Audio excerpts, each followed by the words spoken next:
Hey Fight fans, it's Michelle Joy Phelps with BehindTheGloves.com, and I am here in Liverpool for the final press conference with Nathan Cleverly. You just wrapped things up. It was a little, as you would say, a little hostile. You guys always have words exchanged. What did you think when he slapped your hand out of his face?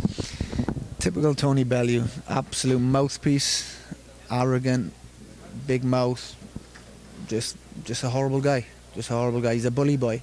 I've said it before, this guy is a bully boy. He's big, he's a big guy, he's got a big mouth. He thinks he can bully people, you know, the way he's tried bullying me before. You know, he's tried it before, he's failed before, and he's going to fail again.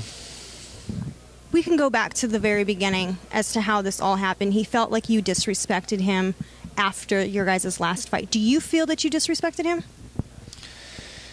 It's in his head. It's in his head, you know. He wants to hate me. He wants to hate me because of the success I've had and because I've gone on to be very successful. I've had the belts and the titles that he's wanted. So I'm his big rival. So he wants to hate me. Whether I say nice things about him, whether I dislike him, he wants to hate me. A hater is going to hate. So because of my success, he wants what I got. He hates me for that reason.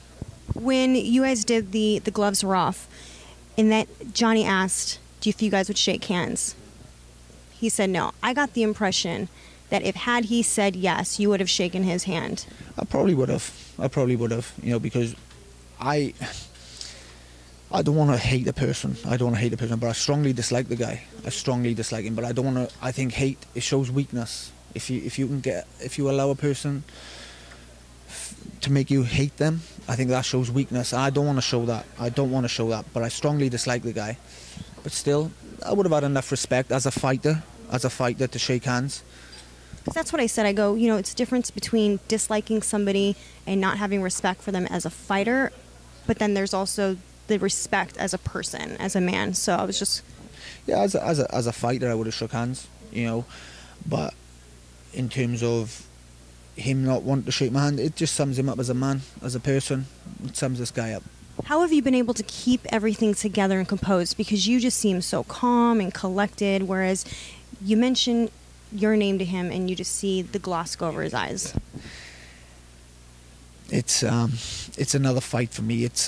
Listen, I've got no reason to like hate this guy because he's got nothing that I want. You know, I'm not jealous or envious of this guy because why should I? You know, it's only this guy is Tony Bellew. He's a bully boy from this town who he's got nothing that I want.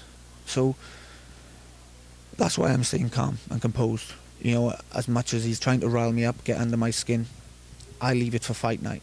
And I've said that all the way along. Talk is cheap. Fight night in that ring is where it counts. That's where he's failed before, twice. He boxed me once for the world title, he failed. Boxed Adonis Stevenson for the world title, failed. This is his third big fight, and he's going to fail because I'm going to beat him. You didn't technically have to do the rematch. You won. So what made you want to do it? The reason I wanted to do it is, if we're being realistic, this is the biggest fight in the cruiserweight division. I know there's no world title on the line, but the grudge match, the rivalry, it makes it the biggest fight in the cruiserweight division. So I want to be involved in big fights. I know, and as much as I could have walked away with the 1-0 victory and you know, left him suffer, I'm prepared to do it again and make it 2-0. Well, look, I wish you nothing but the best. We'll see you tomorrow at the weigh-in. Do you have a Twitter account you want to give a shout-out for the fans? Yeah, Twitter account @Nathan Clev. So @Nathan Clev. Check me out. Bye, Fight fans.